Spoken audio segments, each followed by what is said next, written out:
और जो योगी महाराज ने बोला उन्हीं का बयान को रिपीट कर देता हूँ कि योगी जी आपने एक बात बोली है, मैं आपको हाथ जोड़ के रिक्वेस्ट करता हूँ, आप राजस्थान में सरकार बनाइए, हम लोग एक नहीं हो पा रहे हैं, एक होकर रहिए। नमस्कार, मैं हूं प्रीति रावत और आप देख रहे हैं द न्यूज़ 15। जैसा कि सब जानते हैं, उदयपुर की घटना के बाद, नूपुर शर्मा के बयानबाजी के बाद जो विवादित चीजें उठ रही हैं और उसके बाद आज सुप्रीम कोर्ट का जो फैसला आया है कि नूपुर शर्मा को देश से माफ़ी मांगनी पड़ेगी, उन्हीं सब मुद्दों पर आज हम लोगों से जुड़ेंगे और जानेंगे कि जो माफ़ी मांगने वाली जो मांगने का जो फैसला आया वो कहाँ तक सही है और वो उसको किस तरह से देखते हैं। तो सर, न्यूज़ 15 में आपका बहुत बहुत स्वागत है। धन्यवाद। नूपुर शर्मा के लिए अभी आपने जो चीज़ें देख रहे हैं विवादित बयान के बाद, अब फैसला ये आता है कि उनको देश से माफ़ी मांगनी चाहिए। जो घटना हुई है कहीं ना कहीं उन्हें जिम्मेदार ठहराया जा रहा है, इसके लिए क्या कहना चाहेंगे? मैडम, ये शरिया से चलने वाला देश नहीं, संविधान से चलने वाला देश है। नूपुर शर्मा ने कुछ गलत नहीं बोला है, आप तथ्यों पे बात करो ना। आज जुबैर मोहम्मद जो अरेस्ट हुआ है वो क्यों अरेस्ट हुआ है? उसने देवी देवताओं का अपमान किया है। नूपुर शर्मा ने क्या गलत बोला है? महादेव का अपमान हो रहा था। अब आप एक बात बता, दो पार्टी हैं वाराणसी कोर्ट में, एक पार्टी कह रही है फाउंटेन है और एक पार्टी कह रही है शिवलिंग है। कोर्ट ने दोनों का नाम लेने को मना किया है, न्यूज़ डिबेट में नहीं लिया जा सकता। तो एक एसडीपीआई का प्रवक्ता है, उसका नाम है तस्लीम रहमानी, वो सिर्फ जो ज्ञानवापी में शिवलिंग प्राप्त हुआ है, जिससे कि कुछ लोग फाउंटेन बता रहे हैं, वो शिवलिंग मानते हैं। हम कहते हैं विश्वेश्वर महादेव का 12वें ज्योतिर्लिंग में से एक वो है और वो ज्योतिर्लिंग है। लेकिन हम क्या है, मैं ऑफिशियल प्रवक्ता नहीं हूँ, कोई ऑफिशियल प्रवक्ता ये बात नहीं कह सकता, तो कोई फाउंटेन भी नहीं बोल सकता। तो तस्लीम रहमानी ने कहा कि शराबों की नदियाँ बहेंगी या शराबों की बारिश होगी, वर्षा होगी, ऐसा कुछ एक उसने शायरी पढ़ी। वो शायरी ना बुरी लगी नूपुर शर्मा को, वो वाला पार्ट ये मोहम्मद जुबैर ने नहीं दिखाया और इस्लामिक वर्ल्ड में अपना एक वीडियो वायरल कर दिया जिसमें नूपुर शर्मा ने पैगंबर मोहम्मद का अपमान किया है। ऐसा करके उन्होंने एक काउंटर किया जिसकी वजह से उसको फंसा दिया बेचारी को। आज वो लड़की में बिल्कुल जैसे नूपुर शर्मा की जैसे आपने बात करी, उसमें जो पाकिस्तान की पत्रकार है सना, उन्होंने खुद उनका समर्थन करते हुए कहा कि अगर वास्तव में ये बात गलत है तो हदीस में से उस चीज़ को हटा देना चाहिए। यानी कि जो वो खुद मुस्लिम है, पाकिस्तान से हैं और इस तरह का वो उनको नूपुर शर्मा को समर्थन दे रही हैं, तो इसके लिए क्या कहेंगे? मैडम, मैं यही कहूँगा, पाकिस्तान के क्या पूरी दुनिया के मुस्लिम समर्थन कर रहे हैं जो इंटेलेक्चुअल है, क्योंकि हदीत में ये मेंशन है। हदीत का मैं नाम बता देता हूँ, आप कोई भी गूगल कर लो, 5134, उसमें स्पष्ट मेंशन है।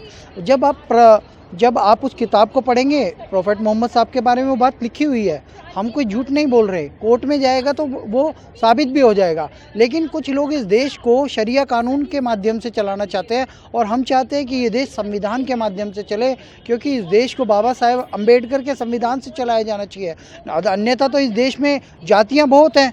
भाई पारसी भी रहते हैं, पारसी कहेंगे भाई हमारे कानून से चलाओ, नहीं चल सकता ना। जैन कहेंगे हमारे कानून से चलो, नहीं चल सकता। लेकिन मुस्लिम पर्सनल लॉ बोर्ड होने के बाद ये शादियों में मैरिटल अफेयर में चाहते हैं शरिया हो, लेकिन क्रिमिनल में नहीं चाहते। और मुस्लिम पर्सनल लॉ बोर्ड हो ही क्यों? क्या जैन पर्सनल लॉ बोर्ड है, बुद्ध पर्सनल लॉ बोर्ड है, ईसाई पर्सनल लॉ बोर्ड है, हिंदू पर्सनल लॉ बोर्ड है? नहीं है ना। तो इस पर्सनल लॉ बोर्ड को भी ख़त्म करो और इनकी तानाशाही को ख़त्म कराओ। ये कट्टरपंथी जो लोग हैं ये गलत फ़ायदा उठा रहे हैं। कल को आज ये नूपुर शर्मा को झुकाएंगे, कल ये मोदी को झुकाएंगे, योगी को झुकाएंगे, फिर इस देश को झुकाएंगे।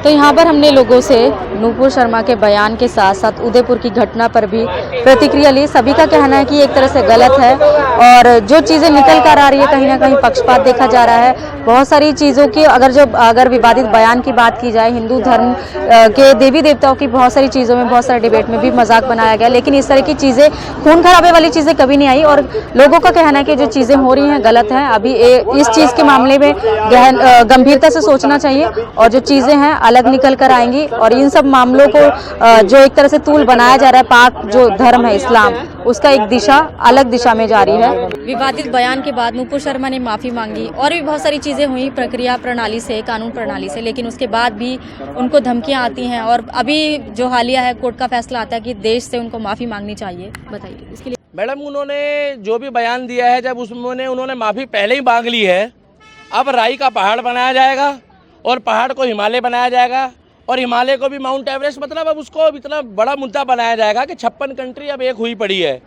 जो भी उन्होंने बयान दिया, जब प्रधानमंत्री ने उस बारे में संज्ञान ले लिया है कि जी उन्होंने अगर कुछ बोला है, धार्मिक भावनाओं को ठेस पहुंचाई है, तो उस बात को धार्मिक भावनाओं को ठेस की बात करें तो शिवलिंग के लिए भी बहुत सारी आपत्तिजनक चीज़ें उठकर आई थी उस डिबेट के दौरान।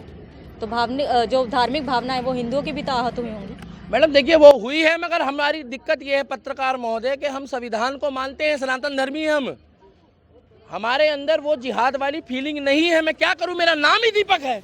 अब जब मेरा नाम दीपक है तो मेरा नाम दानिश तो नहीं है। मैं कैसे बोलूं मैडम, मैं मेरे को संस्कार ऐसे दिए गए हैं, मैं अपने माता पिता को कैसे दोष दूं, मैं अपने ग्रंथों को कैसे दोष दूं मैडम। बाई गॉड मैं परेशान हूं, कैसे दोष दूं मैं बताओ ना, जब मेरे को वो चीज़ सिखाई नहीं गई है, या तो मेरे अंदर बचपन से वो चीज़ डाली जाती।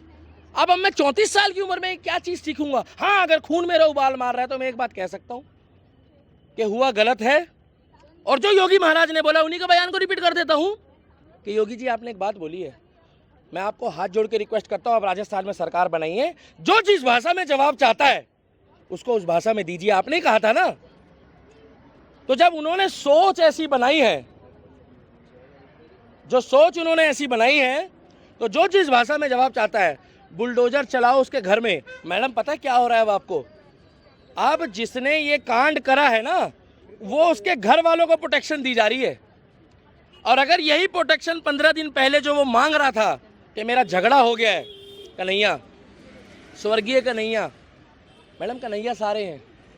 आज मुद्दा कैमरे के आगे बोलने का नहीं है, आज मुद्दा है कि आपका क्या नाम है पत्रकार महोदय, प्रीति। देखिए चौड़े होके बता रहे, खुल के बता रहे, मगर रावत मत बोलो, खाली प्रीति बोलो मेरी बहन, मैं खाली दीपक बोलूं, और ज़्यादा है तो खाली आगे हिंदू बोलूं। मगर हम लोग क्या कर रहे हैं आपको मालूम है, कावड़ लेने तो साथ जाते हैं, हर हर महादेव, हर हर महादेव बोलते बोलते जाते हैं। कोई जाट नहीं होता, कोई गुजर नहीं होता, कोई ठाकुर नहीं होता, कोई दलित नहीं होता, कोई वाल्मीकि नहीं होता, कोई तेली नहीं होता, कोई कश्यप नहीं होता, कोई बनिया नहीं होता, कोई जैनी नहीं होता, कोई सिख भाई नहीं होता। मगर आते आते आते आते में जैसे ही अपने घर के पास आकर मंदिर पे जल चढ़ाया जाता है, उसके बाद सारे हम लोगों ने ना अपने धर्म के लिए एक छोटे छोटे ठेकेदार बनाए हुए हैं, और वहां जाके हम खड़े हो जाते हैं। और हम दुख से अपने दुखी नहीं, सामने वाले के सुख से दुखी हैं। और अगर हम वैध हथियार भी रखते हैं अपने घर में, तो हम अपनी आत्मरक्षा के नहीं करते कि जैसे कन्हैया के साथ हुआ शायद हमारे साथ ऐसा हो। अरे अगर ऐसा होगा तो उनके लिए रखो ना वो वैध हथियार। जैसे आप दशहरे में शस्त्र पूजा करते हो, मगर वो हथियार पता क्या करते हैं हम लोग, उन हथियारों को सबसे पहले अपने रिश्तेदारों में तान देते हैं, अपने घर में तान देते हैं, क्योंकि हम लोग अपने घर में ही लड़ रहे हैं। अपने घर में मत लड़ो मैडम। अगर भोले को मानते हो तो महाकाल भी वही है, अगर देवी को मानते हो, वैष्णो माता की पूजा करते हो, तो महाकाली को भी मानो। और एक देवता है जिन्होंने धर्म के लिए पूरा पेड़ फाड़ के और आंतड़ियां बाहर निकाल दी, महाराज नरसिंह नाम है उनका, तो नरसिंह महाराज को भी मानिए। हम तो पूजा करेंगे भैया। अरे भैया चूहा मार दिया, ए महाराज चूहा मार दिया, बिल्ली मार दी, अरे अरे बिल्ली मार दी, बिल्ली रास्ता काट गई, इन्हीं में लगे रहो, इसी में घूमते रहो सारी जिंदगी, बिल्ली चूहा। भैरव बाबा दिख रहे, अच्छी बात है, भैरव बाबा को मानो, हम कहते हैं, मगर भैरव बाबा ने भी अपनी शक्ति दिखाई थी, चाहे उनका झगड़ा देवी माता से था। वाह भाई वाह, शस्त्र की पूजा करेंगे, लहराएंगे, मगर अपनी आत्मरक्षा के लिए। कोर्ट कहता है मैडम, कोर्ट कहता है कि आप अपने पास अपनी सुरक्षा के लिए लीगली तौर पर रखिए, जो भी संविधान कहता है। नहीं, हम लोगों के पास एका नहीं है, और अपना सेल्फ डिफेंस के लिए आप किसी के ऊपर भी अगर आप हमला करते हैं, अगर आपके ऊपर कोई पहला हथियार उठाता है तो आपको इजाज़त है। उस भाई का क्या कसूर था, पीठ में खंजर खोपा। और जो लोग कहते थे ना कश्मीर फाइल, उनको कश्मीर फाइल देखनी तो उदयपुर फाइल देखिए जाके आप। अब उदयपुर में एक फाइल बना दी है, देखिए ना जाके। ये देवबंद जैसे मौलाना कहते सड़कों पे आ जाओ, आ तो गए सड़कों पे, इनको अरेस्ट करो, इनकी जड़ें खोदो, ये कहाँ से निकले हैं। मगर नहीं, हम लोग एक नहीं हो पा रहे हैं। एक होके रहिए, एकता में ही अनेकता है। मंदिर जाइए, आप हनुमान चालीसा का पाठ पढ़िए, हाय लगी महाराष्ट्र वालों को जिन्होंने हनुमान चालीसा का पाठ। हम लोग एक नहीं हो पा रहे हैं, एक होके रहिए। अब वहां जाकर आप पढ़ो, मैं पढ़ूं, कोई भी पढ़े मातोश्री के आगे, तो बाला साहब ठाकरे की आत्मा आके कहेगी कि हाँ इसी के लिए शिवसेना बनाई थी, मगर इन्होंने सोनिया सेना बना दिया। हम सब ये जितने हैं सब कन्हैया ही है मैडम। कन्हैया का मतलब है कृष्ण। जो कुछ हुआ है वहां बहुत गलत हुआ है, और मैं कह रहा हूं अभी भी मौका है कि ये बिजली पानी महापौर दिल्ली में दारू पी के जो साफ हो रहा है दिल्ली, आप सरकार अब की बारी भी अगर आपने बीजेपी को नहीं चुना, मैडम मैं कोई बीजेपी का प्रवक्ता नहीं हूँ, मोहर मांगते हैं, ये सर्टिफिकेट मांगते हैं, चेक कर लो। मगर आप एक बात बताइए ना, जब आपको कोई दिक्कत परेशानी आती है दिल्ली में तो क्यों कहते हो अरे योगी की सरकार चाहिए, दिल्ली में योगी की सरकार चाहिए? खाओ ना पत्थर, खूब खाओ, हमें मत सुनाओ। पत्थर खाओ, हमें मत सुनाओ, खाओ खूब पत्थर। आप उत्तर प्रदेश में जाके देखो, जैसे ही पत्थर छोड़ा इधर से बोले महाराज, बोले क्या हुआ, आवाज आया, बोले मकान तोड़ दिया, टूट गया मकान। क्यों नहीं तोड़ेंगे मकान? और जिनको पत्थर ब्याज प्यारे हैं वो गेंदे की माला डालो और उस पत्थरबाज को अपने घर ले जाओ। जब वो घर, आपका घर तो देखो होता नहीं जो पत्थरबाज का सपोर्ट करता है, वो घर नहीं होता, कोठी होती है। जब वो पत्थरबाजों की सपोर्ट करते हैं ना, अगली बार जब वो उनके कोठियों से पत्थर फेंके तो उनकी कोठी भी तोड़ दो। कश्मीर जैसे हालात उदयपुर में बनाए गए हैं। अब ये मोमबत्ती गैंग, टुकड़े टुकड़े गैंग, अवार्ड वापसी गैंग, बॉलीवुड गैंग 5 रुपए का फेविक्विक लगा के चुप हो गई है। पता है क्यों? क्योंकि उनको दिख रहा है कि भैया ना हमारे आका ने ऑर्डर नहीं दिया है बोलने का। जब इनके आका ने ऑर्डर नहीं दिया है तो ये बोलेंगे नहीं। क्यों बोलेंगे? ये ऊपर से ऑर्डर आता है मैडम, इनको 10 जनपद से ऑर्डर आएगा इनको बोलने के लिए।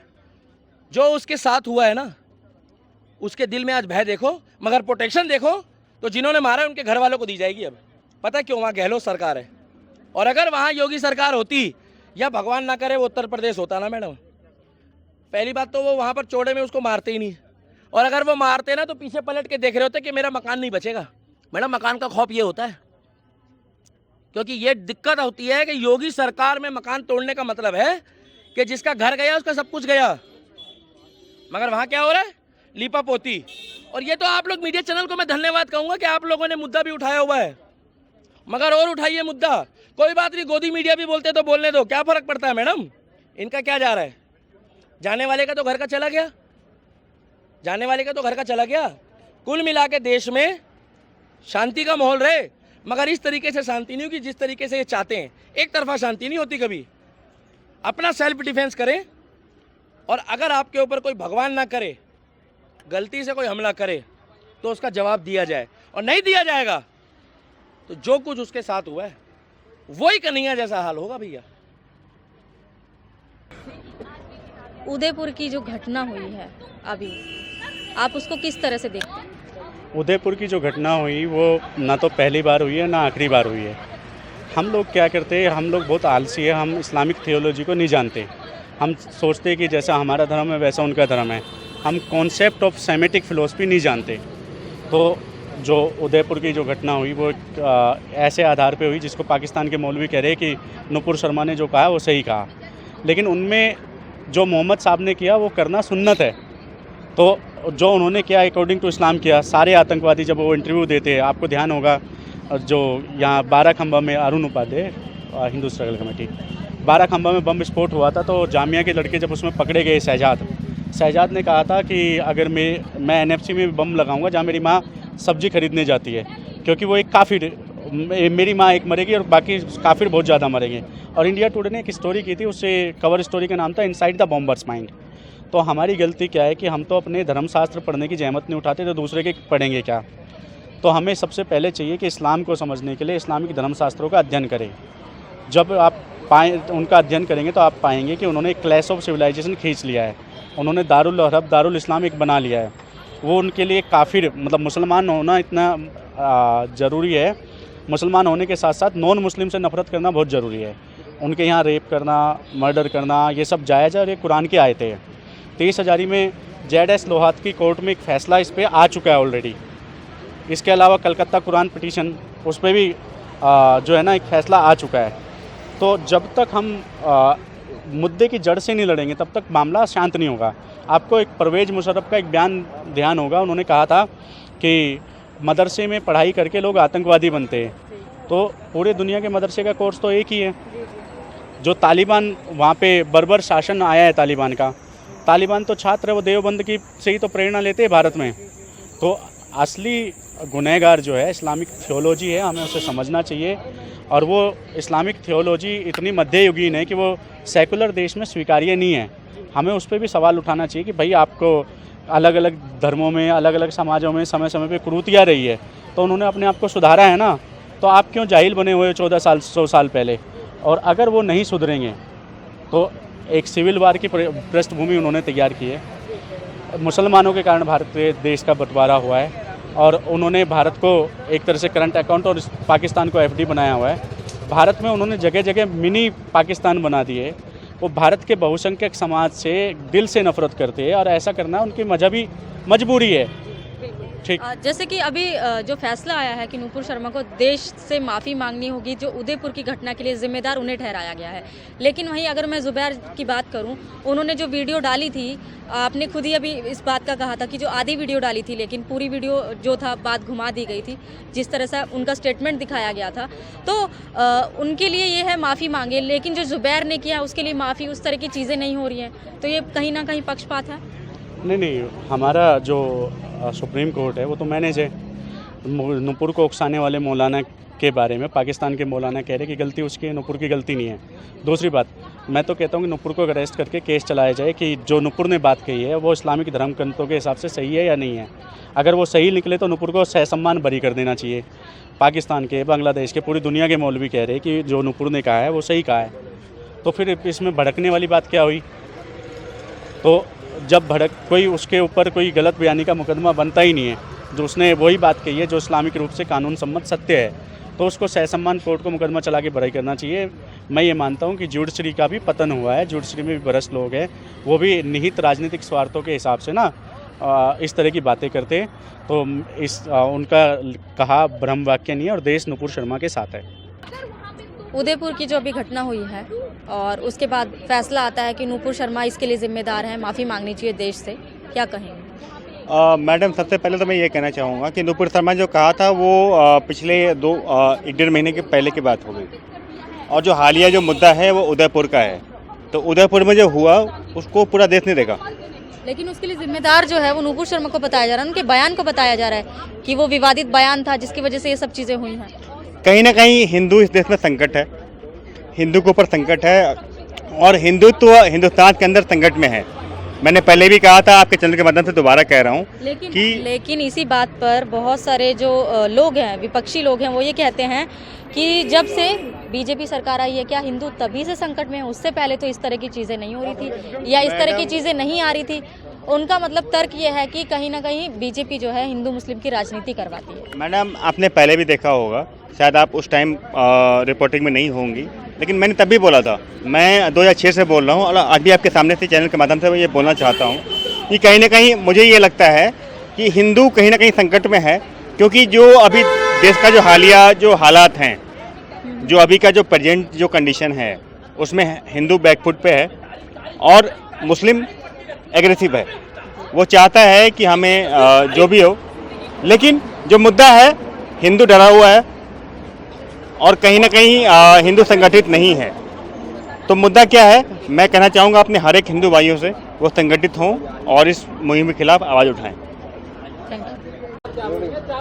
यहाँ पर हमने लोगों से बात करी, लोगों से अलग अलग प्रतिक्रियाएं ली। सबका कहना है कि जो भी देश भर में इस वक्त हो रहा है वह बेहद ही गलत हो रहा है और इसके साथ ही साथ ये भी कहा है कि जो इस्लाम धर्म है, जिसे इतना पाक कहा जाता है, वो एक गलत दिशा में जा रहा है। जिस तरह की चीज़ें निकल कर आ रही है वो गलत है। इन सब मुद्दों पर गंभीरता से सोचने की बात है।